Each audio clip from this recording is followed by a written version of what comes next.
साईं जे खिदमत में अर्ज कयो सी अम्मा महबूब आयो जह दुनिया के रंग लायो अम्मा एतरो त बुधा मुझे महबूब जे आमद ते छा छा थी रहो मुझी अम्मा साईं फरमाईंदी आ जी मुझो महबूब जी इमामुल अंबिया मां आमिना जे वजूद मां बागर नूर जे सूरत में ईंदो आ तीअं पंहिंजी पेशानी ज़मीन ते रखी रब्बुल आलमीन जे दरबार में सजदो कंदो आ छा कंदो आ मुसलमान वरी गाला छा कंदो आ मदीने जो ताजदार सजदो कंदो आ सजदे में छा चवंदो आ मौला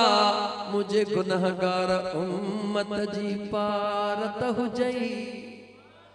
सजदे जे अंदर मुझो करीम आका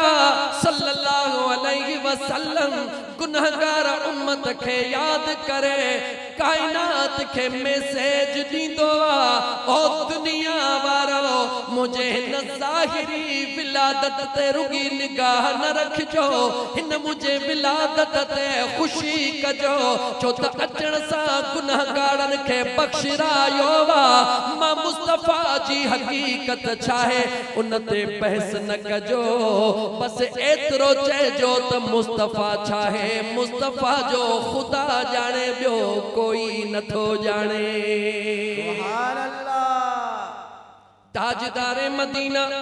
सल्लल्लाहु अलैहि व आलिहि वसल्लम जा गुलामो जरा गौर कयो अल्लाह खालिका दुनिया जो अल्लाह मालिका दुनिया जो मुझे रब के खबर आ केड़ा इंसान पैदा थींदा मुझे अल्लाह के खबर आ उनन जो दिलियों केड़ी हुंदियों मुझे अल्लाह के खबर आ उनन जो अकीदो केड़ो हुंदो मुझे अल्लाह के खबर आ उनन जो सोचूं केड़ी हुंदियों मुझे अल्लाह के खबर आ जरा अल्लाह जे हिकमतुन दे त निहार जरा अल्लाह जे हिकमतुन दे त गौर कर मुझे सुने करीम रब मुझे सुने करीम रब मुझे मदीने जे ताजदार सल्लल्लाहु अलैहि व आलिहि वसल्लम जे विलादत का अग में ऐलान नबुवत का अग में जमीन ते जेके अल्लाह नबी बनाया उन जो नालो चाहे चो त हजरत ईसा अलैहिस्सलाम जवाब दे हाने तू ज़हन हाज़िर कर जवाब दी न दी तुझी मर्जी मां पांजे स्पीड जो कांटो छिके तो हला मोजा दोस्त अजीज पांजे हिन मेमोरी के तैयार रख जा जिए कंप्यूटर के तैयार रखियो विंदो आ जिए कैमरा के फिट कयो विंदो आ ये पांजे दिमाग जे मेमोरी के तैयार कजा हे मुन्नो कलाक अध कलाक बिना वक्फे जे गालाइंदो हलंदुम मुसलमान गौर कजा अल्लाह ताला जे जात बाबरकात मुझे करीम आका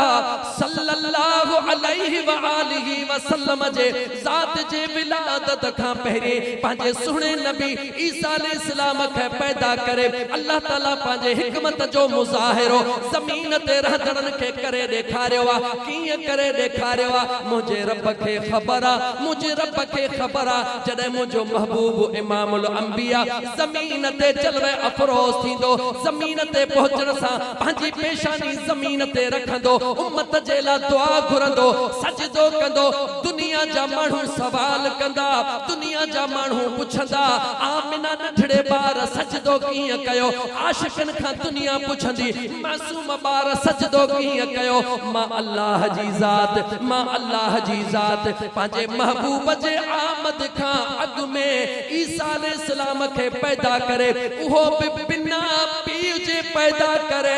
ईसा अलैहिस्सलाम जे अमड़ जे मथा सजे दुनिया जो पाड़े जो तुहमतू लग रहा है सपनी जो तवज्जह कराए मां अल्लाह जी जात मां अल्लाह जी जात सुनी पांजे मरियम के पाण हुक्म कंदुस ओ मुझे नबी जी अम्मा मां तुझे मथा लगल तुहमतुन के भी दिसी रहो हां मां तुझे पाकीज़गी के भी दिसी रहो हां मां तुझे प्यार के भी दिसी रहो हां तुझे सहपई सब्र के भी दिसी रहो हां लेकिन मरियम फिक्र न कर हे मां अल्लाह जो हिकमतूं हन तू इन बचड़े के खड़ी वापस गोठ हलो चेजे करे घरड़ो छदे आई ओ मुझा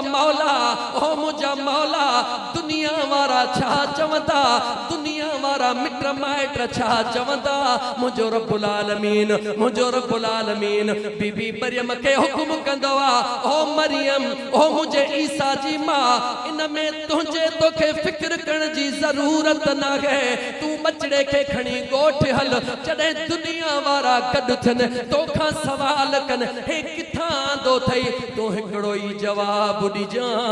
ओ मुखा पुछण वारो जेको आयो वा उन खां पुछो त केर वा ऐं किथां आयो।